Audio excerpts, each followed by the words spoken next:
a book that I always read over and over again, which I live by the 4 agreements. And some of the things, it's good for the New Year's resolution because it's basically talking about letting this like emotional poison out of your way. The 4 agreements are: don't assume, do the best you can, be impeccable with your word, and don't take anything personally. Wow. Yes. And basically, be the best you can sums up all those other 3. Be impeccable with your word, meaning speak with integrity and say only what you mean to avoid assumptions. Assumptions are horrible because when someone assumes something and they don't really know, it basically, you're already upsetting yourself. Yeah. You just ask what you want, ask questions. Don't take anything personally because what someone does negative is a reflection of themselves. It has nothing to do with you. Right. And doing your best yourself, the best you can, mean every day, no matter what, even if you do it wrong, the next day you could try again, as long as you're just always working to be the best you can. Yeah, wow, I love that. Can we see the actual cover Yes, of that? this is the cover of the book. I read that a couple years ago. It definitely helped, especially that not taking things personally.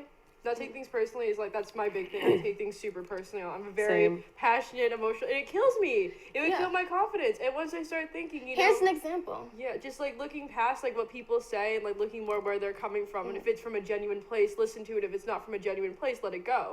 It really helps out. You know? Here's an example. Let's do some role play. Okay, say insult me. Oh, how? How do we insult you? That's really hard. That's so difficult. But just do your best. You speak a little too loud in my ears sometimes. Okay. Damn. That didn't upset me. Yeah. Could you try harder? Try harder to upset you? Act like I'm like someone in the street. Or that you don't know. But I feel like that's hard because when you see someone in the street, you're like, there are crazy people literally who have so much negativity in themselves that they have to put out that hate. Someone could be like, you're so ugly, and this girl, it'll look at her. If I saw you in the street, I would have nothing negative to say. Yeah. Stop it. I would not. There's too much love here. We can't insult you. Valentine's Day coming up. Like if someone insults you, listen, this is what you say. Well, it depends on how you want to go about it. They're really disrespecting. But don't let it upset you. You should laugh. I'll literally be like, okay, ha ha ha, because that's really a reflection. They really think they're ugly. Don't give people a reaction because most of the time when they insult you, they do it because they want a negative reaction to feed off their negative energy. And if you don't give them that, then you leave them feeling unsatisfied. Exactly. And that's what you want to do in that situation. Focus on your purpose. When you're depressed, anxiety, focus on your purpose. Mine is my career. I focus on my purpose, have tunnel vision, and nothing else should bother you because you have something going on in your life. Okay. Speaking of wonderful people with purpose, we just want to say a quick rest in peace for those who have passed this week, Alan Rickman and David Bowie. Both of them were very talented artists and just amazing. Yeah, in their community. I mean, I woke up, like it was like one after the other. It was the night I saw it. Yeah, I woke up and it was like, first it was David Bowie, and the next day I woke up and I was like, wait, Alan Rickman though? Like I really thought I was being punked. Same age and the same cause of death, cancer. Also want to point out, Lemmy Kilmister from Motorhead passed away a few weeks ago from cancer. And it's actually a crazy story. He was diagnosed with cancer like 2 days before he died. Oh. Yeah. Cancer is such a... 2 days before he died, and he was just like, screw it, I'm just going to go out. You know what I mean? Like, this is it. It was really advanced.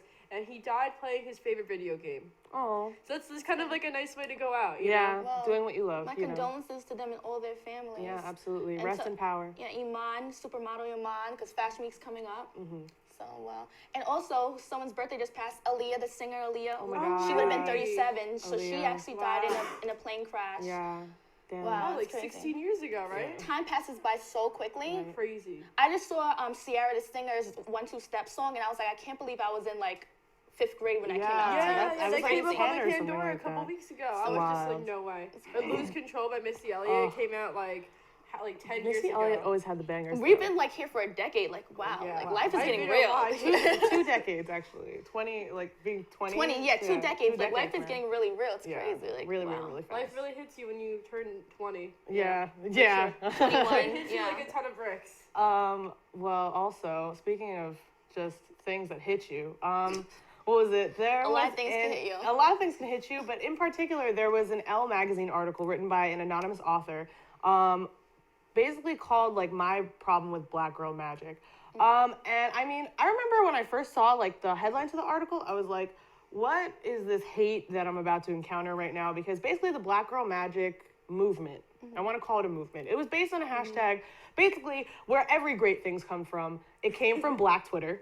And so Black women all over the world hashtagged Black Girl Magic and basically tagged themselves doing fantastic things, like being themselves, you know what I mean? Loving the skin that they're in and just being who they are without apology.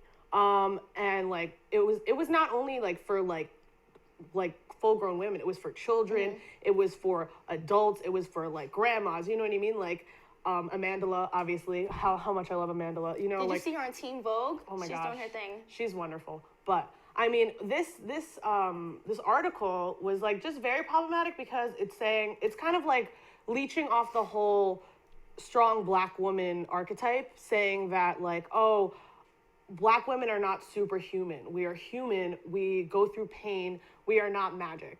And a lot of people had a lot of backlash towards it. When I read it, I just said, interesting. Like, I told other people to read it because I was like, I want to hear what they have to say. I sort of had a problem with it because I was just like, I like being considered magic. I don't know about you guys, but if somebody called me magic, I'd be like, oh, yeah, all right. You know, like, I feel like that's lifting up a community. You know what I mean? I feel the same thing kind of when, like, men, you see Black men now calling women queens, Black girls queens, and, you know, things like that. So it's about uplifting and doing the opposite of what you see so much about oppression on the Black community. Absolutely. I feel like I read the article. I feel like after reading it, there's some points where, like, you know, I agree. I'm like, okay, I could see from your point of view how you feel, but I feel like that's just one side of it. Right. That whole Black girl magic thing, it's empowering. Yeah.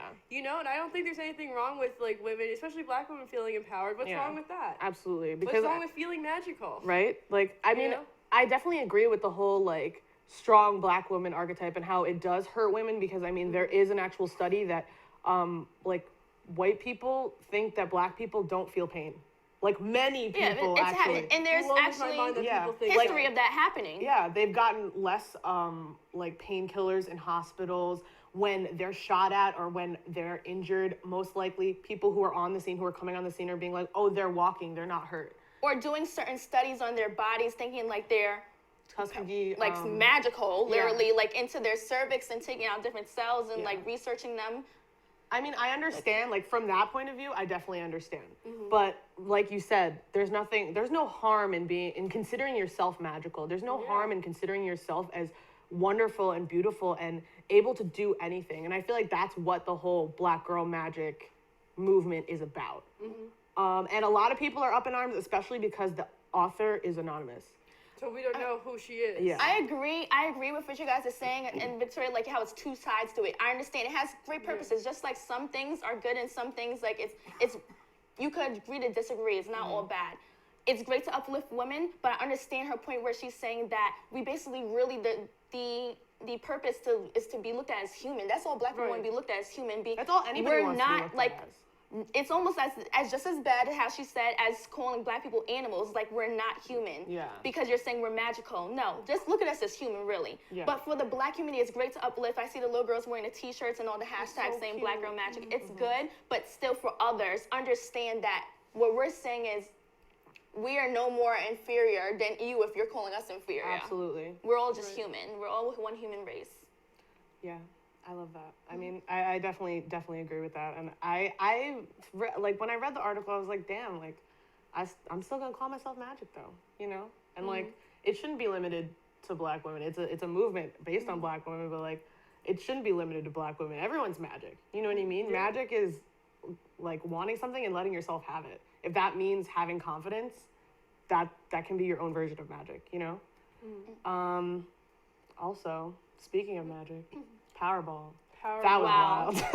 That was wild. I remember I went to the 7-Eleven like a couple hours before it was announced, and that parking lot was so packed. Really? Packed, yeah. You could barely get in and out. I remember. Wow. It was a fun little week just to get everybody excited and talk about it. Something to talk about. So I feel like when you buy it, you have to know that you're probably not going to win. And people are saying the chances of you winning are higher the more the money goes up, the price goes up, but that's not true. No. It's lower, actually. You're more likely to get injured by a toilet, actually. 5 times more likely to be struck by lightning. Yeah. Than to win the Wow, you Powerball. guys are funny. Yeah, but actually there was 3 winners: Tennessee, Finally. Florida, and California. There's actually a guy on Twitter who made a Twitter and an Instagram devoted to like him winning, but I don't think it's real. I just it's followed not him. real. I followed him because Just I in wanted to case? see what he would do. Because I was like, let Did me he just say- scope this out. Because he's like, oh, I'm gonna give out $100,000 to anybody who follows me on Instagram, who follows my man on Instagram, and I was like, You okay. fell for it. Yeah, no, I didn't even fall for it. I Just was in like, let me case. see what's good. If it happens, okay. Magic. If It might be doesn't magic. If you want yeah, it, try exactly. it. You You know? gotta be in it to win it. I know that right Exactly. now, that guy said he was the Chino Hills Yeah. and California winner. What's funny is the winner from Chino Hills hasn't publicly come forward yet. The only people that came forward were a couple from Florida who won. So like at first I was like, oh, this could be my shot to get like free money, but then I'm like, well, wait a second, let me do Yeah. some reading into this because I'm about to get my hopes up for no reason. But I mean, isn't it like, how do you stay secret when you're a lottery winner? You know, like how? Well, I mean, they haven't come forward to claim their prize yet. Oh, okay. Listen, I would have stayed secret for about a year before I came out. And if they would have asked me to do an interview, I would have declined. Like I would have been like, Yeah, thank you, absolutely. that's it. Other than that, you don't need to know what I'm gonna do. I know you're doing your job as a reporter. What are you gonna do with your money? But I'm not gonna tell you because then you're gonna judge me regardless. Yeah. I have